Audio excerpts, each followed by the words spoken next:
This is your before and after story. Southeastern College can help you prepare for a secure and fulfilling career in the growing healthcare field. We offer a wide range of careers to choose from. So whether you want to be a medical assistant, medical billing and coding specialist, nurse, surgical technologist, or another healthcare career, we've got you covered. Become a vital part of a healthcare team and make a real difference. Southeastern College, your future is bright. Visit sec.edu to get started. Stop right there. Yeah, you. If you like all things entertainment, current events, or Hollywood, then look no further. Creator to Creators, hosted by director Meosha of Horror Noir, interviews filmmakers and creatives from around the world. Join in on the fun, guest celebrities, and informative information to have as a creator. Hit subscribe and stay connected to Creator to Creators. Hi guys, welcome to another episode of Creator to Creators today. Today we have a special guest. David Michael. Welcome to the show, David. Thank you for coming on. Thank you for having me. Happy to be here. Thank you. I like to always start with every guest, like from the beginning, like what was, because I always think that, you know, the beginning shapes everything, you know, wherever, like our trajectory, where we're going in our life. Right. What was your childhood like, and how did you find your way creatively in your youth? Well, I had a good childhood. I mean, my father left when I was 5, so sorry. No, it's okay. It helped me in a way. Came from a home of, you know, a lot of love. My mom had 9 brothers and sisters, so I was always surrounded around love and always support. And because of my mom was, you know, by herself, a single mother, made me respect women in a different way. It made me respect, you know, how hard she worked. And it taught me those valuable lessons of not only being, you know, grateful and thankful for, you know, what you have, but also to just, you know, look towards, you know, that source of you know, what you put in something is what you're going to get out of it. My mother always worked hard, and she taught that to me. And because she moved around a lot, it kind of gave me a universal aspect of just being able to adapt to different environments at a young age, because I never went to the same high school twice until I was in the 11th grade. Oh, wow. So yeah, it was like, if you can imagine having to make new friends every year and having to acclimate and having to adapt to whatever school you're in or whatever surrounding you're in. So, you know, when you're in an all Black school, all white school, Hispanic school, all middle, whatever, it makes your personality well-rounded. And as far as life is concerned, that's business. And that's how you have to be able to do business universally, because realistically, you know, you can't be in a box and be successful at whatever it is that we do. We're going to have to, you know, kind of cross genres, cross cultures and things like that. So, you know, growing up like that, I think that it helped me as opposed to hindering me. And I think it made me just a more well-rounded individual. That's awesome. That's beautiful. I love that. I guess, when did that bug for the creative aspect kind of bite you? Was it later on Early. in your years? Early, Okay. yeah. Okay. Early, yeah. My mother was an actress. Oh, nice. And she used to take me around to the sets, and she was, you know, rubbing elbows with like, you know, Johnny Carson and Flip Wilson and Sammy Davis Jr. And true story, my father at the time was Jewish, and I ended up being converted in Sammy Davis Jr.'s jacuzzi. That is into interesting. Judaism. Yeah. And lost touch with it because, you know, my parents had split up. My mom, her side of her family, was Christian Baptist. My dad was Jewish. Gotcha. So, you know, since I was with my mom, you know, I never really had that side. But I got the bug because, number one, she was in the industry. She put me in commercials. I did Jack in the Box commercials. I did an episode of Silver Spoons and things like that. So being around that, you know, that's when I got the bug. Yeah. But, you know, my mom didn't want me to be a typical cliche-ish childhood actor. like a lot of those others. If you look at the cast of Different Strokes and Yeah. Silver Spoons, a lot of those kids grew up troubled. Mm-hmm. And my mom wanted me to have a normal childhood, so she kind of pulled me out of it. And then I went back to it in my late teens, early 20s, and I just found a newfound love for it. And I think it was just being an only child. Okay. You watch a lot of movies. Yeah. So you're fascinated by not only just movies in itself, but it's kind of like, movies to me was like in a way to escape Yeah, and go of in a different course. world, Yeah. So as I got older, I had this love for movies, and, I wanted to not only be in them, but I wanted to be a part of making them as well. So, that's where the bug came from. I And love then, that. as you get older, you just grow, that love turns to a passion.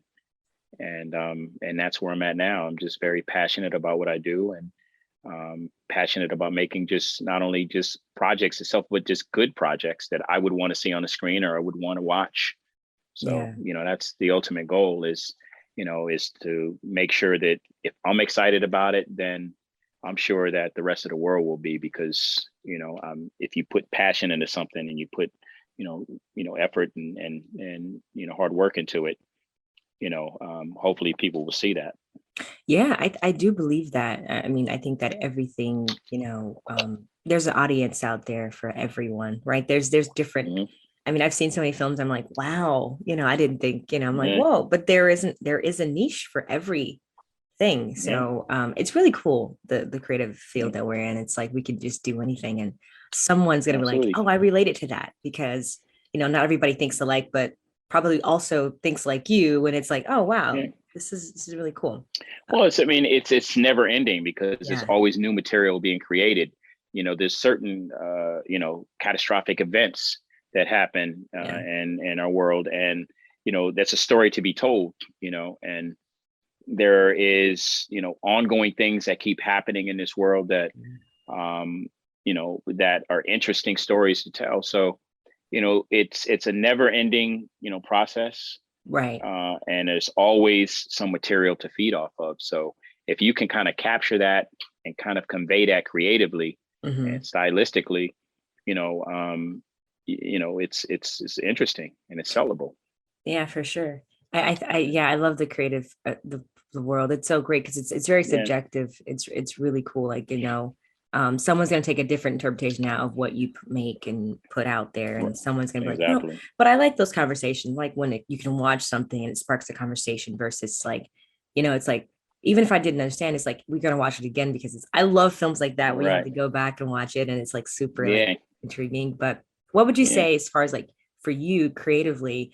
In your process and making projects, do you want to make things that like, is it more so because there's people that make movies for entertainment purposes only, and then there's people Hmm. that like a Jordan Peele's, Right. or things that it's more it's entertainment, but there also is element of learning, like you're learning Um, something or taking away yeah. something.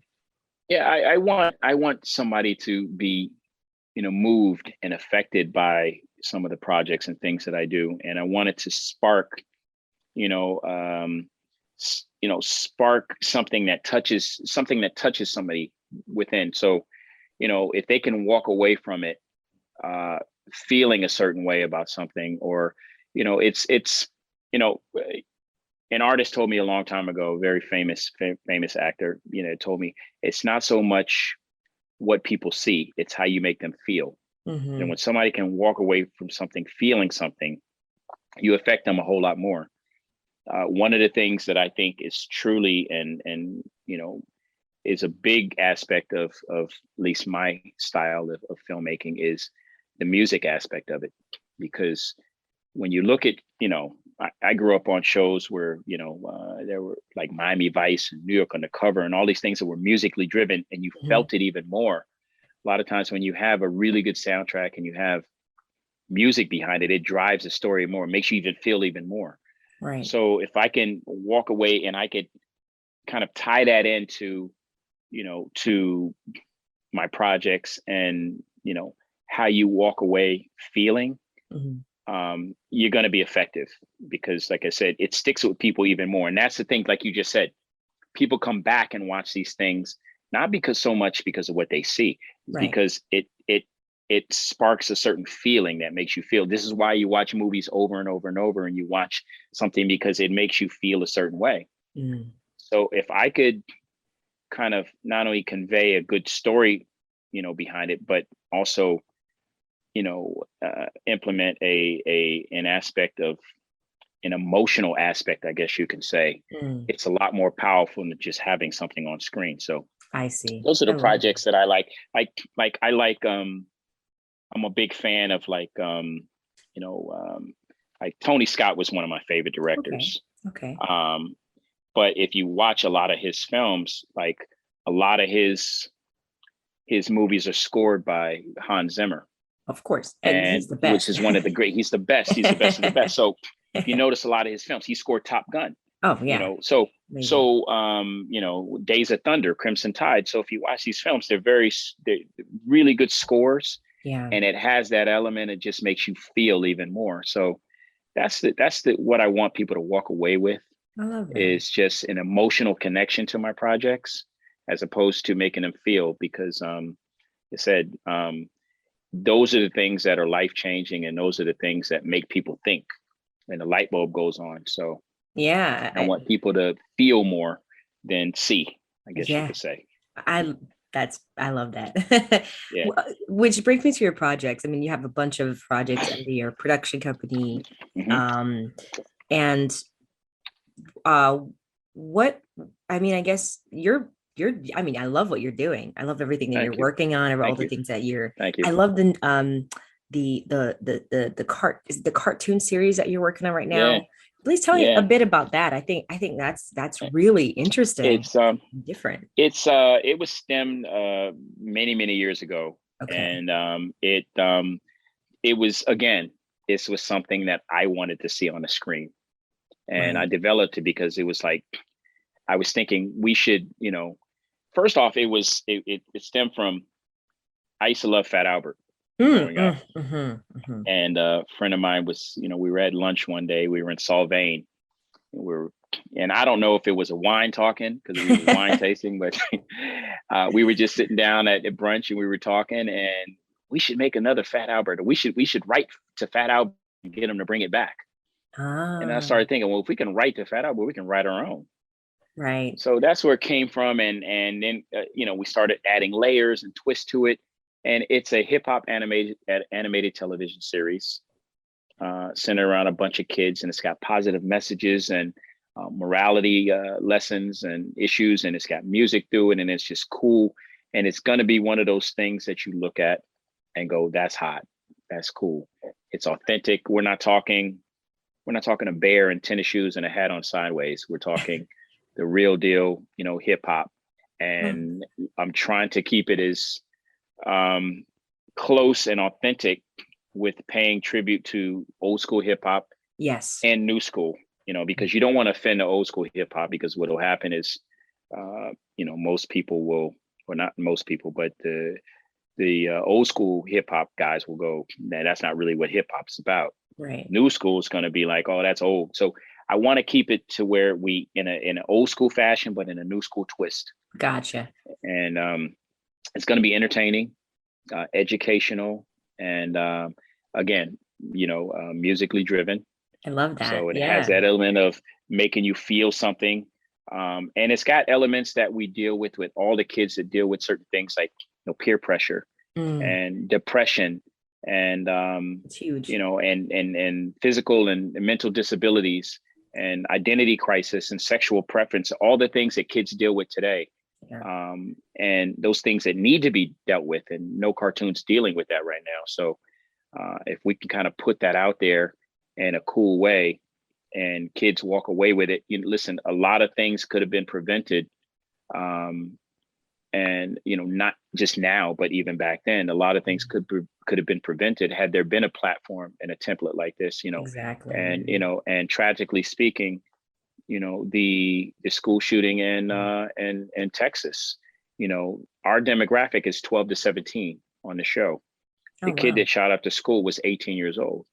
Wow. So had there been something like this, showing, a sign of, dealing with depression and things like that, I think that, I'm not saying that it could have been the holy savior or anything like that, but it could have affected the mindset to make that decision to do that. Definitely. And I think what we spoon feed our kids today is going to dictate the decisions and the mindset that they have tomorrow. So Absolutely. it's all about what we feed our kids. Our congressman, our president, our future, political cabinet is all kids right now playing football and Little League baseball and riding their BMX bikes. So what we spoon feed them now is going to change the decisions for tomorrow. So it's up to us to change our world. Absolutely. We can continue to try to change the mindset of who's running it right now. But the fact of the matter is you're trying to change mindsets of people that are set in their ways. And it's harder to change. It's easier to change the future of kids than it is to change these political, figures now that are set in their ways, and they're out for a monetary aspect of it. And it's sickening. And it's greed. And, when you get into, not to get too political or anything like that, but when you get into, aspects where people are thinking about feeding their families, right, and things like that, they make certain decisions that aren't really, ethically moral, so, it's easier, like I said, to go back and change the mindset of somebody that doesn't have the desire for that greed right, as of yet. So, or, those things. So, do you think that I want society? to change the world. Yeah, I think so. Yeah, I think so. And, I just want to put something out there that changes the world and can be extremely influential and effective. So that's the main, I want to say, denominator for Kids Crew is number one, changing the world. But at the same time, kids don't want to be beat over the head with knowledge. They don't want to be taught. You kind of have to subliminally channel these messages in a cool way. So that's why the way that I'm doing it is kind of, I guess you could say it's the proverbial peel in the banana bread. You know what I mean? So if I could slide that in there and they walk away with learning a lesson in a cool way, they don't even know they learned a lesson. Right. That's a good wow, thing. That was cool. It makes it the boss thing to do. Right. So that's the primary objective for the show. I and entertain at the same time. Absolutely. I mean, more power to you. That would be absolutely historical to see that, and I think that would definitely be something that would go down in history because thank you. It's really hard, being in the industry. You see a lot of, like you just said, it's a lot of things that are in television, but they're not feeding the kids like really properly. It's like they're kind of growing the kids up a little too fast, I think. Yeah. I have 4, my sister has 4, so I'm wow. auntie. So I see the kids and I'm like, man, those kids are growing up so fast. And you're just like, wow, I don't remember doing that when I was that age. And they learn so quick. Very quickly. It's crazy. I have a 2-year-old daughter. Yeah. And she picks up some of the things that I don't think she, picks up. It's like she knows, and I'm looking at her like, wow, like, not only where'd you learn that? I mean, she watches TV, she watches cartoon, which we monitor, but it's amazing to see how quickly their minds adapt and absorb and pick up, and the things that we don't think that they're listening and paying attention, but they are. They're very intelligent and intuitive. So I want to leave something and have something that when my daughter's watching cartoons, I know that she's learning a lesson, I know that she's taught well, and I don't have to monitor and wonder what she's picking up. And I know she's going to get a valuable lesson, out of this. So, I guess now having a little princess, I do everything right now to make my daughter proud, because I want my daughter to look back and be proud of her dad. When they have, show and tell at school, and they have, bring your daddy to school day, or who is your daddy and what does he does? What does he do? I want my daughter to say, my daddy made Kids Crew. I love it. Yes. and half the class has kid screw backpacks, Right. and hats and jackets and stuff, or school supplies. So, I just want her to be proud because when you make a child, proud, they have confidence in themselves because of not only where they come from, but a kid has, when a kid walks around and it has pride, they carry themselves differently, and it transcends to the later years. They try things that they normally wouldn't try. Yeah. They attempt things that they would be scared to do. It gives them a little sense of confidence. And the best thing you can give a child is a sense of not only validation, but a sense of confidence, pride, and just a belief in themselves. And that transcends to later on into years, because when they get good at something, they're not afraid to try other things. Right. So you don't hinder them and put them in a box. So if I could give my daughter a sense of pride in herself because of who her daddy is, and she can feel proud of that, then kids walk around, my daddy so and so, so I just think that kind of gives them a leap in the right direction. Oh, well, yeah, them, 100%. strong legs to stand on. 100%. That thank you for doing that and wanting to do that. You don't really hear this often in the industry. You hear more so, it's like people are driven by money and power in this business, and I always tell people, like, it takes us. We always say, how are we going to change it? Like, it starts with us, the people that have the the tools and the wherewithal to get these things done. So kudos to you. Well, if you do something with passion and you do something with a purpose, the money's going to come. Right. If it's a good concept and people love it, you just do it with passion. I don't do projects for the money. I do projects because I'm passionate about it. Because if I can't be passionate about it, I can't expect you to be passionate about it and like it. Right. So we all have those passion. We all have those bank projects where you do it for a paycheck, or this paycheck project, you can say. But, I can't really get into those. I mean,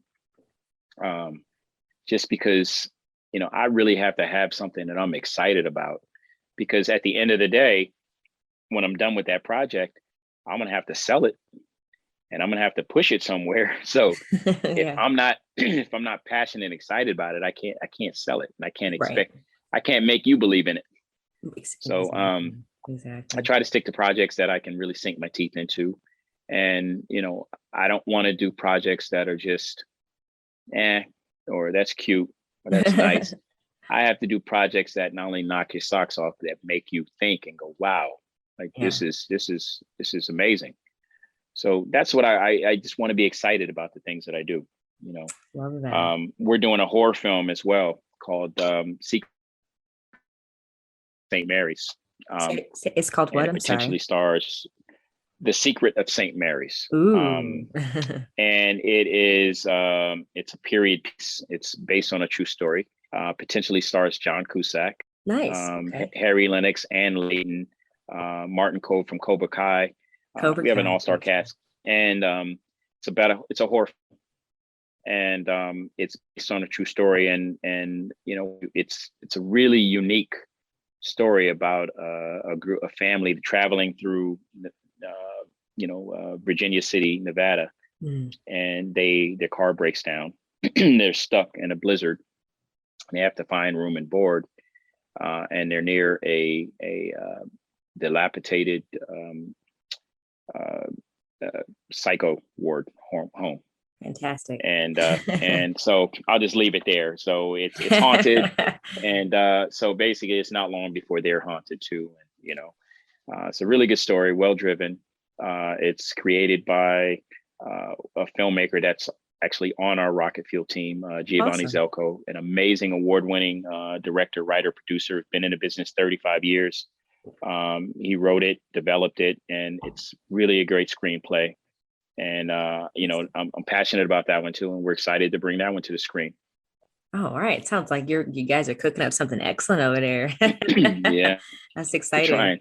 Definitely, Yeah. definitely. I was reading an article about, how the horror genre can be like everyone, it's an easy thing to make. Anyone can make a horror movie. But what I love Okay. about a lot of people making the horror, what I like what people are doing now is they're using horror elements, but also like you're learning something. You're like, I didn't expect to learn anything. I just wanted to be scared. But it's the most, I was reading articles like they said it's the one of the easiest genres to like, because you're so open.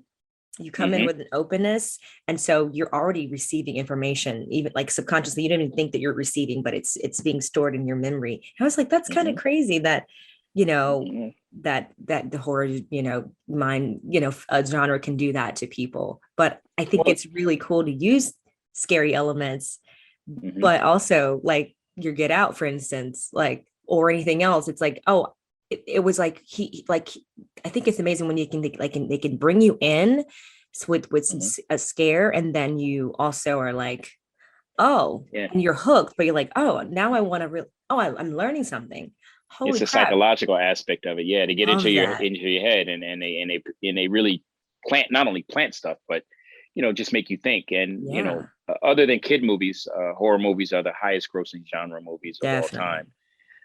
They're the biggest cash cow, Yeah, just because of the fact that budgets are really low because it's very minimal locations, very right. minimal cast, not a lot of special effects. You don't have the explosions and stuff like you would normally on a big budget feature.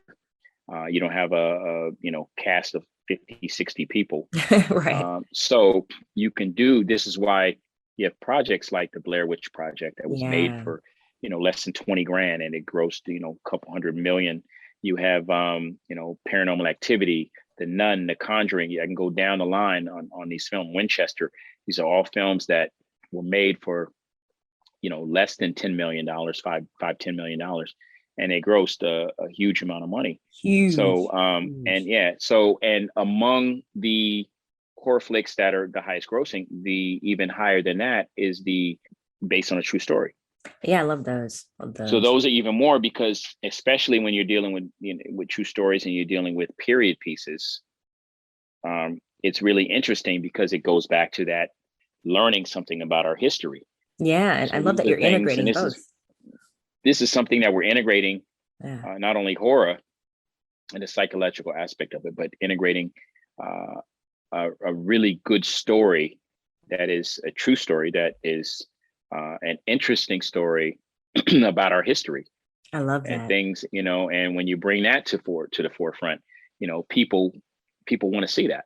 Definitely. People want to learn about our history. And honestly, as society is, I mean, yeah, we're into reading books and all that stuff now, but honestly, a lot of people are lazy. A Oh lot of yeah. people would rather read the audio book or listen to the audio book or go see the movie to learn a story. So it's So like, true. if people can learn the history by watching a movie, they would, Yeah, right. so and they can, and they would, and they have, so yeah, if people can go learn a certain aspect of of that block of history, and they don't have to turn a page and be embedded in a book, people will do it. So Definitely. I listen, I'm guilty myself. I mean, Listen, me too. I've done it too. I read the 48 Laws of Power. I read that when I read the audiobook. Not read the audiobook, I listened to the audiobook. I'm guilty. Listen, And it's something about it. It's interesting. It's something, it like it yeah, triggers your senses. You're like in it, you're yeah. like, oh, you're feeling it. You're like imagining yourself there. I watched The Secret, the video, watched it on well, somebody gave me a DVD at the Yeah. time. This is a long time ago, but yeah, I watched The Secret on a video. Nice. So Nice. I'm guilty. I didn't read the book. It's And okay. everybody goes, the book is amazing, and I hear all these people, they talk about like Harry Potter. Oh, the books are so good. Yeah. Honestly, I do read, and I do like to read, but it's it's a grueling task for me. I mean, and it's kind of I contradicting being in the industry reading scripts, but no, you I know, totally understand. I know a lot of I, people feel the same. It's I okay. watched the Harry Potter movies. They were great to me. I mean, I loved Right. them. I mean, like I trust the book was great, but I the movies were good for me. I enjoyed them. What advice would you give to someone that wants to start a production company, or, just start or get into the industry somehow? Well, I mean, first thing I would say is, number one, choose projects that you're passionate about, as we, spoke of before. Secondly, don't give up, because it is an emotional roller coaster. You're gonna want to quit. You're gonna wonder. You're gonna wonder why you're doing this in the first place. Just remember why you started, and it's the love of whatever it is that you choose. And thirdly, I would say find a mentor or I guess a protege. I guess you can say find somebody that you aspire to be like, or be, or kind of you know uh style yourself after. Like if there's a certain filmmaker that you love, you know this is not something that we're not reinventing the wheel. Right. It's been done before. So find somebody that you want to be like, or you want to emulate, and do as they do. you know and me myself, there's certain filmmakers that I kind of look at, and like Tony Scott. I love his Mhm. work, and the late Tony Scott, I would say. I love his work. Not here anymore, but his films still resonate with me, and it's just the way that he shoots, the style that he shoots in. And there's a lot of other filmmakers as well, but I'm just using that as an example. You know,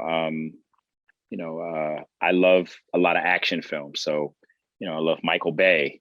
He's one of the king of action. So, and there's other filmmakers as well, but I would say choose somebody that you you admire their career, you admire their work, the style of films that they put out, and just do exactly that, in your own way. I guess you don't want to be another person, another one, that person, but add your own twist to it, add your own style, add your own flair, and do it from your heart, and just be passionate about it.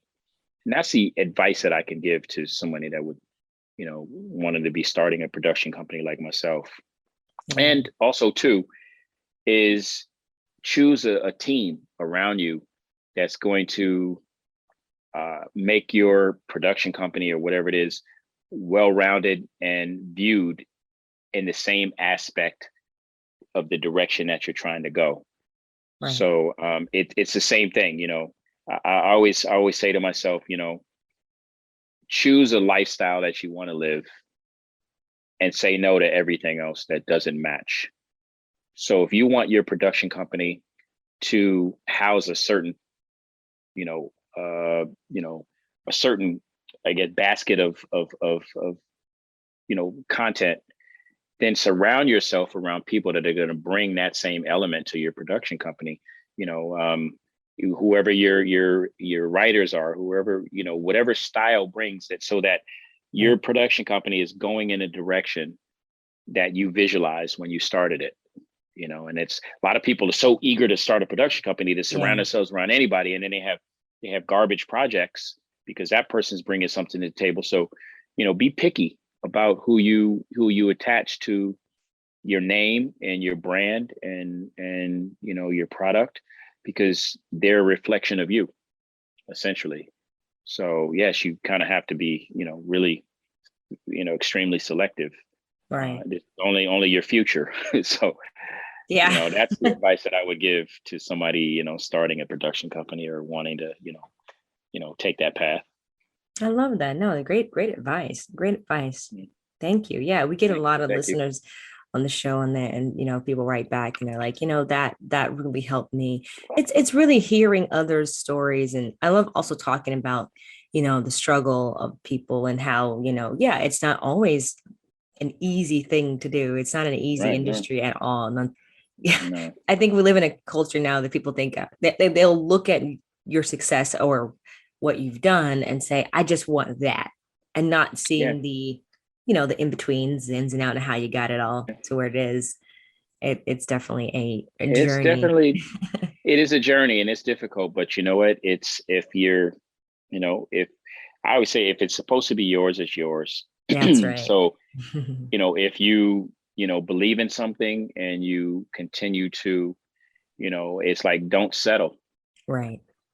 don't compromise, go for exactly what you want and don't deviate from that, and if you put all of that and what you think about most, you bring about most. Mm. So, when you were, constantly in the, in the creative process of our own future, and it's what we manifest and what we put out there in the universe. So, you know, um, if you just focus intensely, and you have to have a sickening, obsessive, compulsive, addiction to your craft. You don't have time to cloud it with anything else. So, we're in a manifestation process. So if you believe in it, and you, regardless of what anybody else says, if you believe in it and you put all of your effort, all of your might, and all of your cells and fibers into what it is you want to do, you'll convey that and it'll manifest. So just believe in yourself, believe in your product, and go for it with everything you have, because that's what it takes. You have to eat, sleep, drink, pee. I mean, your career, you really do. I mean, Yeah. you do. And you don't have any time to, worry about, like, everybody is, doing what you're trying to do right now and then some, and they're not sleeping at it. So, you really have to be dedicated to what you want. It comes down to how bad do you want it? Really, Right. how bad do you want it? If you want it Right. bad enough, you put in the work, you do what you need to do to make it happen, and it will happen. If you stay around long enough, it will happen. I've been in Absolutely. this industry for, started off acting. I've been in industry for 30 plus years, and we all have dreams, and it's crazy that a lot of things in my career have, we all sit and we dream, and we sit up and we daydream and all this stuff on things that happen in our career and how it's going to happen and how it's going to, and it's crazy that a lot of things that have happened in my career happen exactly how I imagined. I'm Yeah. talking down to the phone conversation, getting the phone call, hey, oh, so it's crazy how, what we think about, comes to fruition and what we attract. So we have to be Absolutely. careful on the thoughts that we have, and things that we think about, especially with our careers. So Oh yeah. I'm blessed. I'm extremely blessed, and I'm happy to be able to do what I do, and express express my passion. I'm fortunate, you know, to be able to, to not only be on a level that I'm at, but also to continue to come up with new content, and find ways to express that, and find ways to push it and sell it. Yeah, definitely. Wow, that's awesome. I love that. I like to ask every guest on the show this question, and it's not, there's no right or wrong answer. Just, why you choose this answer, and then just explain it. You know, so the question is loyalty Hmm. or respect. Mm. Um, I'm gonna go with respect, Okay. just because people. I want to say people, and it's sadly enough, there's that saying that some people are here for a season, some people are here for a reason. People come and go in your life for whatever reason, and we've all experienced this. Is I don't know if anybody stays forever except for your mother, your father. There's people that come in our lives and go. I would much rather have respect than, because at the end of the day, if somebody respects you enough, they'll give you their loyalty. They'll give you their best efforts. You won't have to ask for loyalty. But if somebody's loyal to you and doesn't respect you, it's different. You know what I mean? Mm-hmm. So, I think respect goes a long way. It really does, because, people treat you in a certain way, or and let's be real. I mean, is anybody really loyal to a fault? Because we all have our own needs. We all have our own desires. So sometimes those lines are crossed when it comes to your own needs and what you might need and what you might feel is important and the other person feels important. Sometimes those lines are blurred. So loyalty and it might not be intentional disloyalty, but it's somewhere down the line, somebody's going to cross that line for the sake of, they might have to make a certain decision that is the best interest for, the project, or the best interest for them, or the best interest for whatever the case may be. And the other person may take it as disloyalty. So there's always going to be that blurred line of loyalty. So is anyone really, really loyal? It's kind of hard to say, but respect, someone respects you, I don't, the last thing you want to be is disrespected, but I would take respect. I mean, it's a hard choice to make. No, it's great. It's a great answer. But I would take respect. That's a great answer. No, it's awesome. Where can people find you on social media to follow you and keep? You can find us at Rocket Fuel Entertainment, Rocket Fuel Entertainment on IG, and our website. You can go to www.rocketfuelentertainment.net. You can also go to the Kids Crew site, which is www.kidscrewcartoon.com. And then you can find us on IG for Kids Crew at Kids Crew Cartoon. So awesome. Those are main platforms you can find us. Hey, that's exciting. Thank you so much. This is a great conversation. Thank you so much for having me. I enjoyed it. Definitely you're smooth with your questions. I really like the way that you kind of, go about everything, and had fun. Me too. Thank you. This was great. I love picking your brain for the amount of time that we had. It was very interesting. Thank you so much. And thank you guys for listening. And always remember to live, love, laugh. Bye, guys.